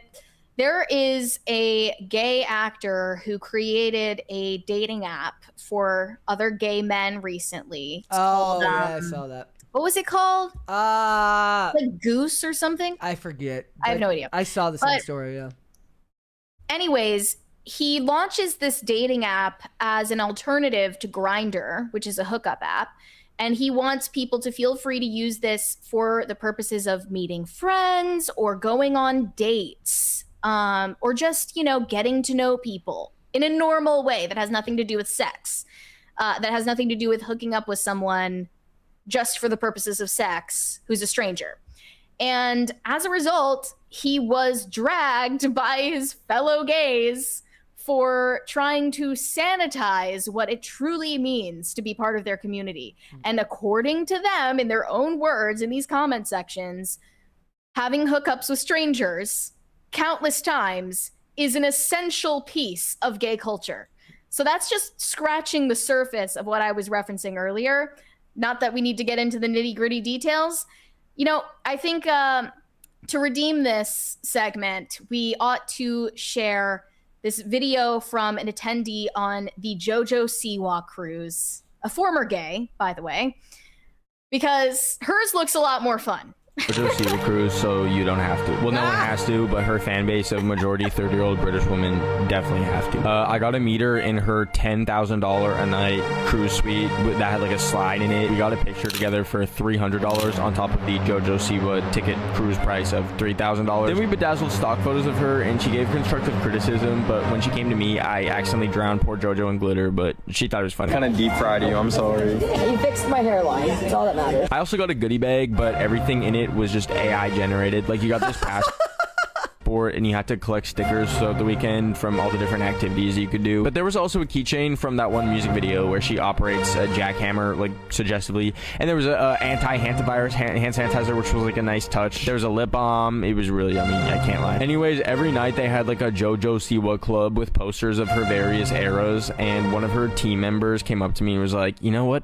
This is JoJo Siwa's eras tour. And I think they were right. She's the artist of our generation, but I accidentally got lost backstage and saw in her rider that she asked for a bucket of squirrel food before each show, which really put me off from her. So What the fuck? So his undercover mission was well worth it. I'm just saying, I would much rather go on the JoJo cruise than whatever this is with Patti LuPone. That sounds like a nightmare. And all I want for any of them is some intellectual consistency and maybe a little bit of research about how the world works so that you can appreciate just how good you have it here in the United States. Because really, everyone who was born here won the lottery for the most part. Like, the poorest of the poor people born into the United States are still better off than 99% of the world. You've got air conditioning, most likely. We love living here in America. We love being American, everything about it. All right. Love it or leave it. Oh, I did see one thing earlier. You know my favorite subset of complainers are? It's the people who complain about us not having high-speed rail. Oh, well, I've favorite been one of those people at least once. It's never going to happen. It would be nice though, right? It's a person who's never seen a map.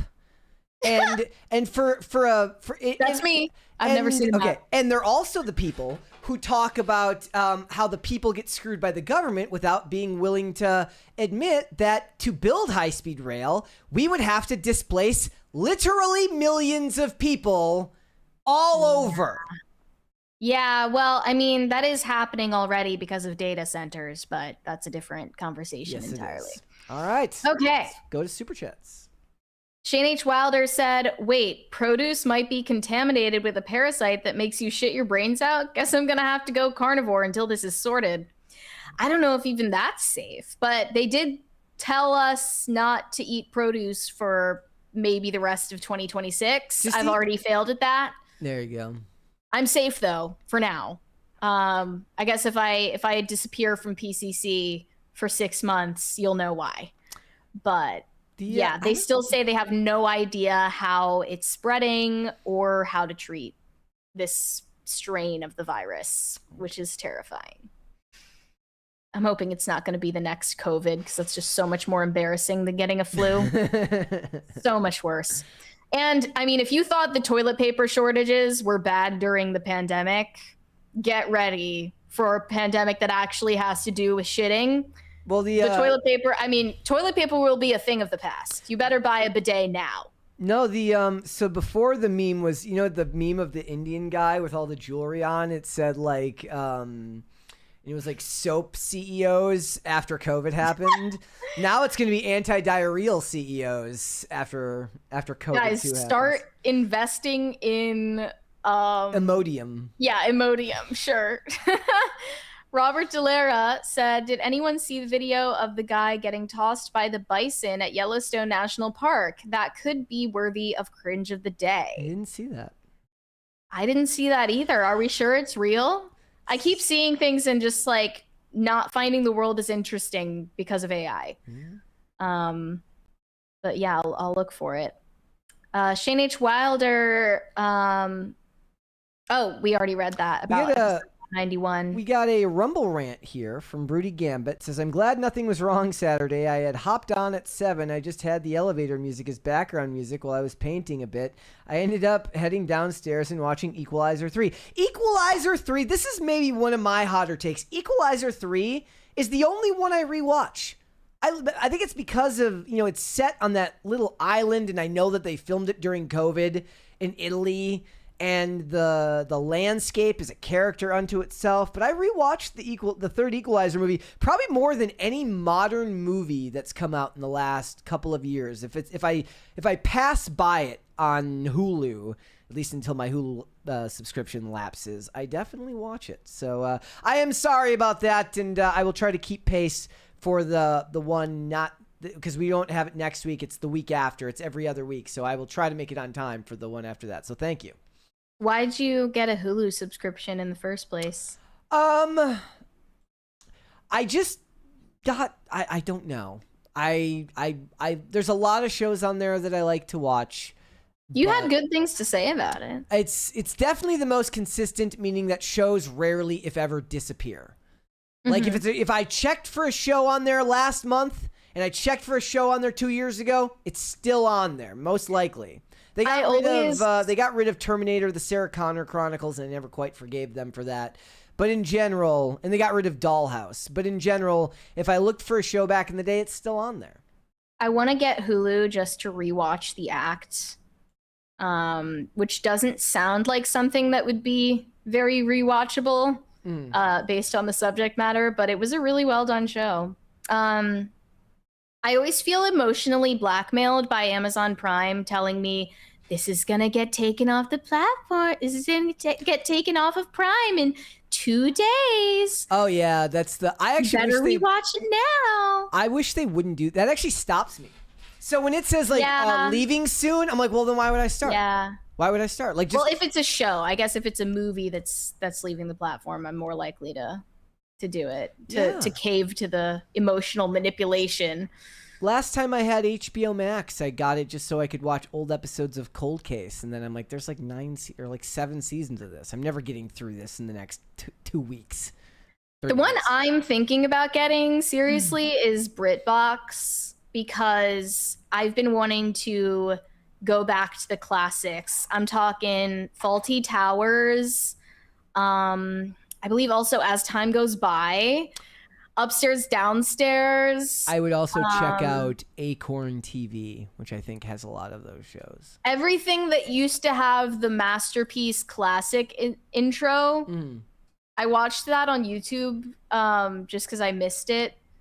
As I've been rewatching Downton Abbey, I was like, there used to be something more grand about the intro theme song, and that's what it was. And I remember the Benedict Cumberbatch Sherlock series also had Masterpiece Classics intro on it. I just started I just rewatched. Okay, actually, no, rephrase. I rewatched the pilot.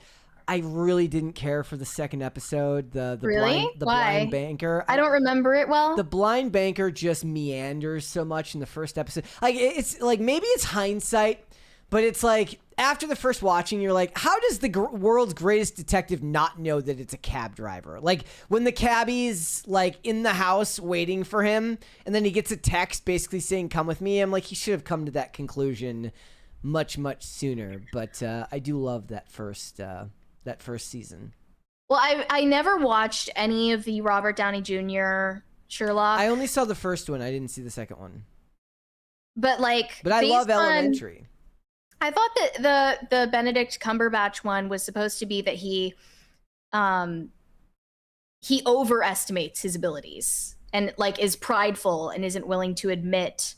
That's just a characteristic of the character, at least in the iteration. Like that's fairly true of. I don't know. That's actually probably not true of some. Also, like he has the romantic subplot in the 2010s show that. Oh yeah, with makes him seem like just a sociopath. Well, he says that he goes. I'm not a. But he's not supposed. He's not actually. He says I'm not a psychopath. I'm a high functioning sociopath. Right, but then like obviously, that's just something that he tells himself to stroke his ego. Seemingly, he's just autistic. Given how much that he actually cares about John Watson, like, yeah. Probably. Yeah, but he also. Well, did you finish that Sherlock series? I got as far as the season with the evil businessman who has the mind palace like his, with the giant house. It's been forever since I watched Appledore. it. I have been meaning to rewatch it, but spoiler if anyone cares, like he does actually fall in love in the show in a weird Sherlock sort of way. So, yeah, I mainly remember the text messages on screen. that show, and I liked that motif. That show and House of Cards were really the first shows to do that. Mm-hmm. I remember when House of Cards did. I'm like, fun. oh, that makes perfect sense. And those episodes were long as hell, right? Yeah, well, weren't they like an hour and a half? British television, yeah, hour and a half. Yeah, that's. I'm impressed with my 13-year-old self for having the patience, for having the attention span for that. Yep. Never. The 13-year-old Gen Alphas today could never. No. Okay, they're watching fruit soap operas on TikTok.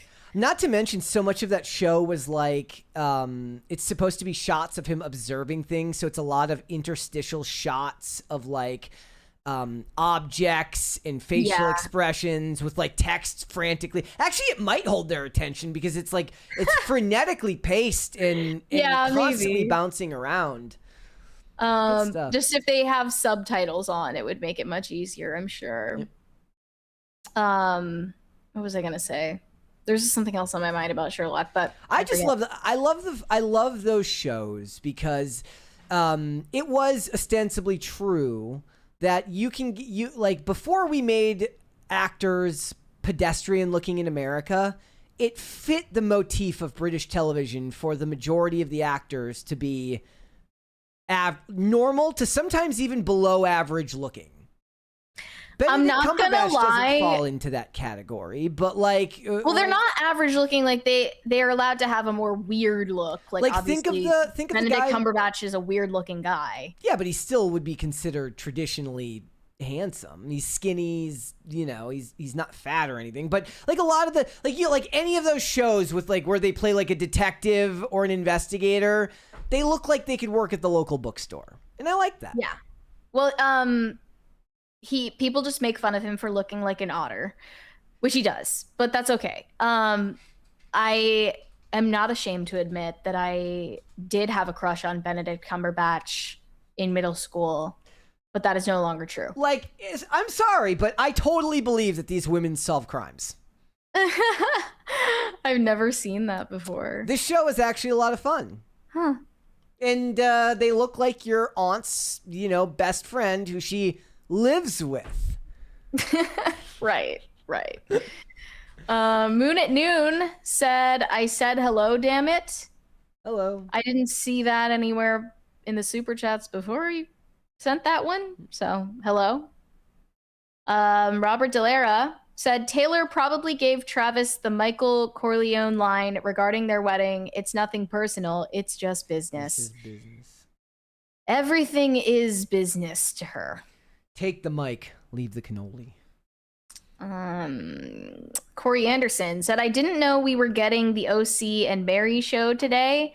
TS is a narcissist. It's because I was pushing back on you on the Taylor Swift topic, so I am like Olivia just possessed your body to White Knight for Taylor. Yes, it requires Olivia for somebody to believe that it's too ridiculous that anybody would come out to their own song at their wedding. I mean, I'm still I'm credulous, but they said TS is a narcissist, and it is easy to believe TS walking down the aisle to her own song. I think that I agree. I think that's only a statement you should be able to make if you don't actually have a strong opinion on whether she's a narcissist or not. I feel like That's fair. I feel like it's your own. Okay. I don't think she's a clinical, like, diagnosable narcissist. I think she, like most celebrities, has narcissistic traits. Yes. And that's, I don't need to be an expert just to make that assumption. Manic Attack said, huge cake station. Nicki Minaj was there. When are we gonna get Nicki Minaj on IRL? I'm not gonna lie, the slices of cake that people sold on eBay looked kind of shitty. Like, they looked mid.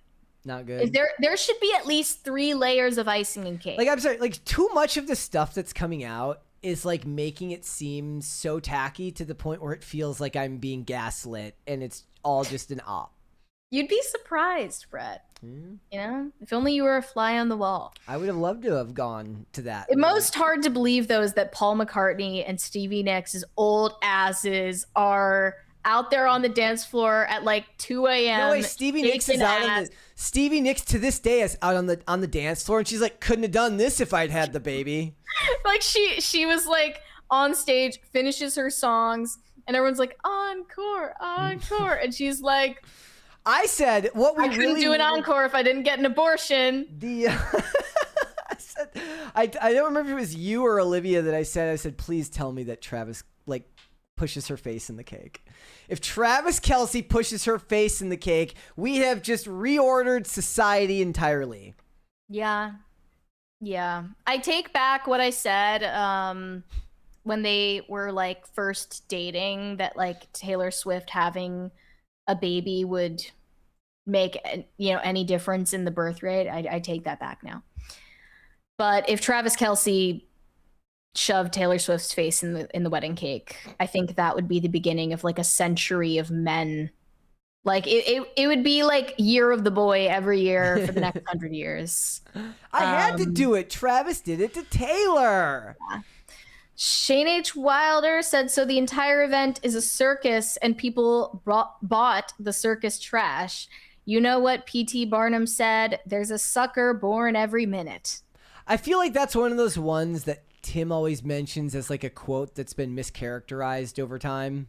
Where like there's like the quote is longer and actually changes the meaning of it. Well, let's see. Maybe not. Because now I can't get it out of my head. Okay. What is the full quote? Full quote. Let's find out.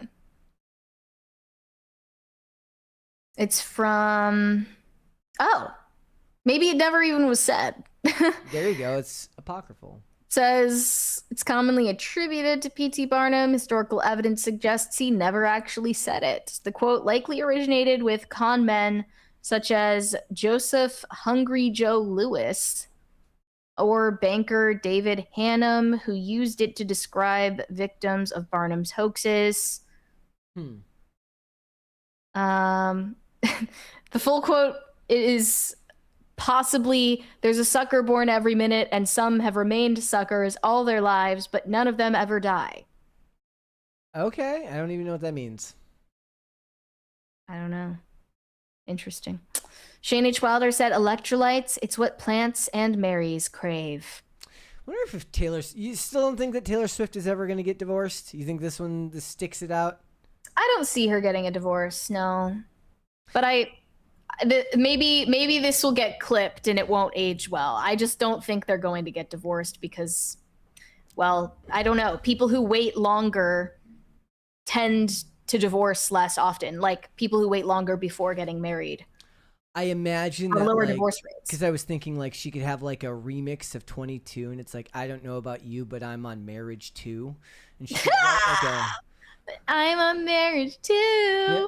And like, she should do it. She should write. Everything will be all right if I write a prenup with you. Something. Yeah, she needs a prenup album. She should write the song anyways, even if she's gonna stay married. Yeah. Manic Attack said, only those of Hebrew origin can safely take the gold into their body. I didn't know that. Okay. Shane H. Wilder said, was he channeling Austin Powers Gold member? I love gold. Injecting gold is not how the Midas touch works. I love gold. It's been a while since I watched that one. Is Same that the one here. that has Beyonce in it? That was Gold Member, yeah. I think it was the second one. I'd have to. I haven't rewatched. I haven't watched those in years. I like totally forgot that Beyonce was in it because I feel like the first time I watched it, I didn't even know who Beyonce was. Which probably means I was too young to watch it. Whatever. Robert Delera said, hey, Egypt and Turkey, we hosted your soccer teams for the World Cup. You owe us one. Take this cruise ship off our hands. Yeah, if anything, I'm like, I want Egypt or Turkey to let them port and then not allow them to leave.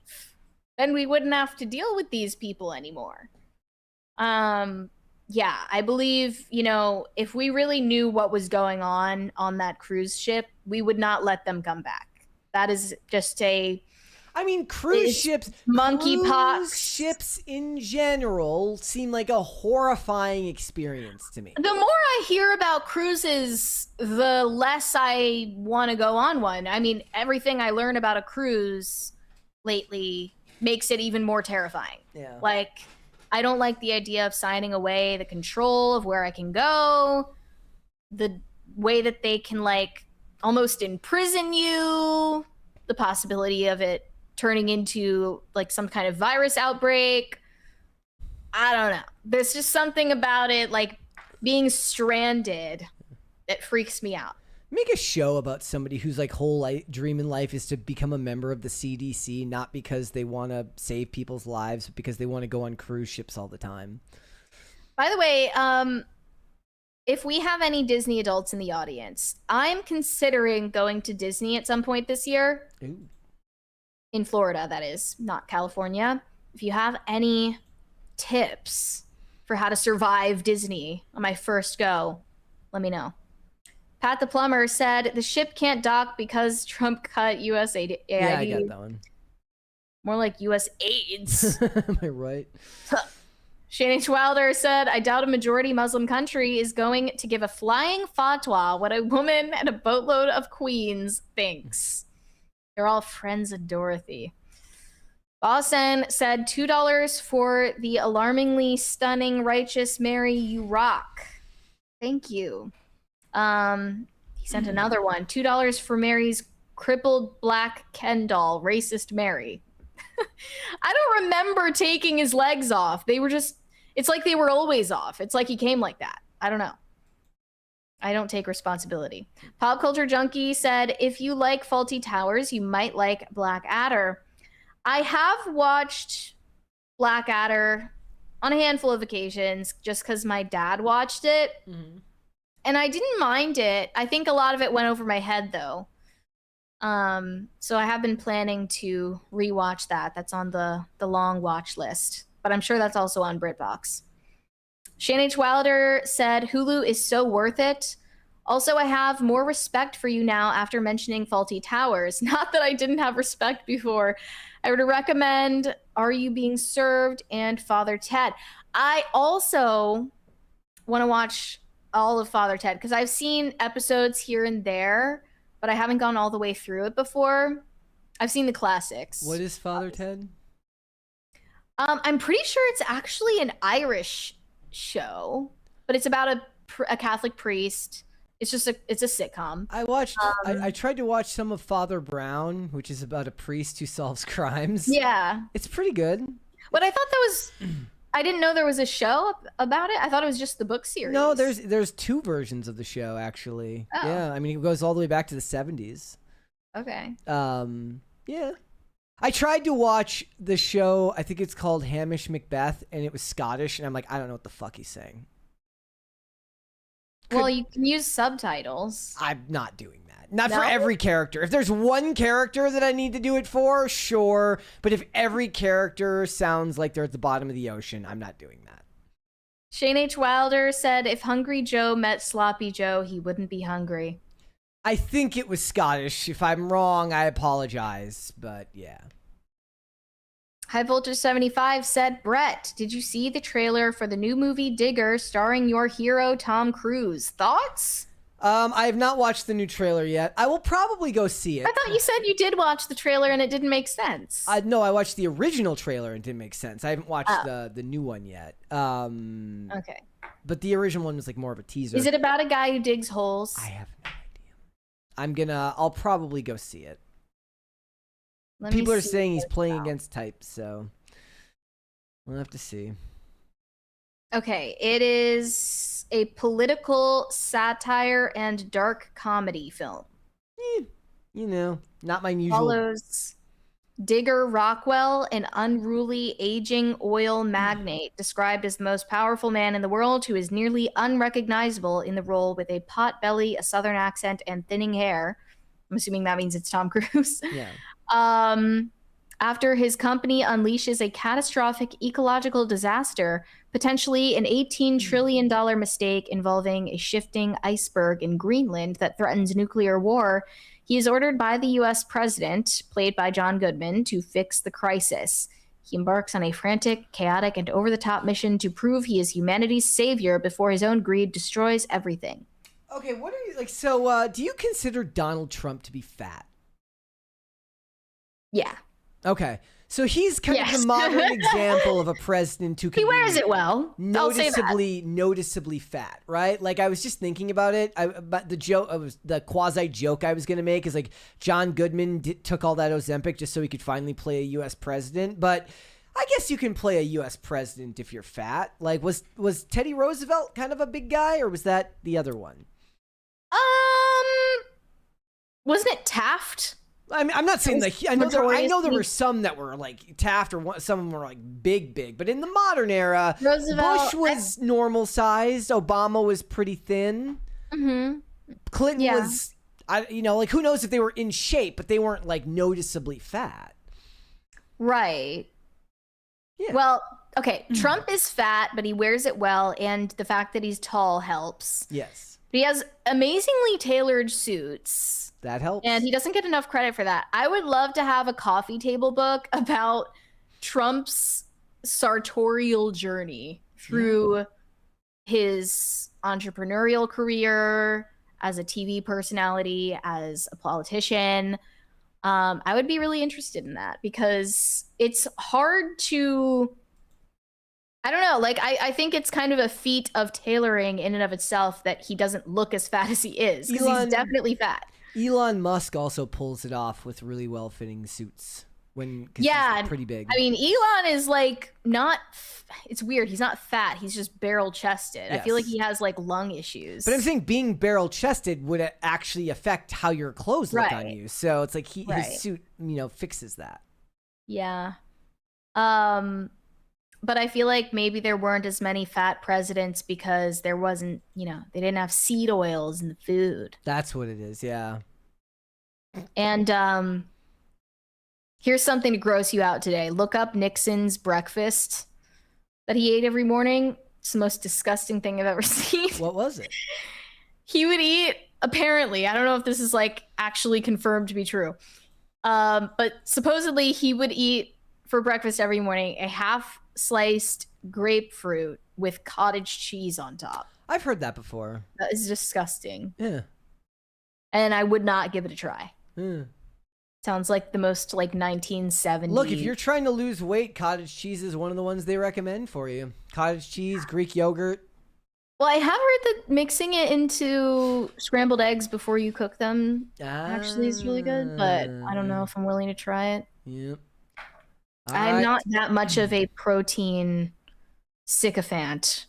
High Voltage 75 is a internet show on hiatus. No, we are not on hiatus, but there is a posting schedule that we're sticking to.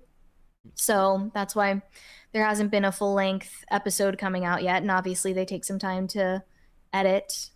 All of you love the editing. That's why I take longer. So no, we're not on hiatus. All right. All right, guys, before we go, as always, hit the like button on this episode. Subscribe to the channel if you're new here. You have not subscribed here yet already, please and thank you. Remember to show up here tomorrow because we've got special guest Vera Dark. It's going to be a lot of fun. I've been putting together stuff to talk about. I said to her, I said, if there's anything you want to cover in the world of video games and whatnot, we can talk about that. Prepare all of your questions. Yes, exactly. Get ready to ask her what you think about what's going on over there in the video game world, and that's going to be a lot of fun. But until then, Mary, where can they find you? You guys can send me validation on Instagram. That is Mary Archived. Or you can send me hate on X. That is also Mary Archived. And help me get TikTok famous.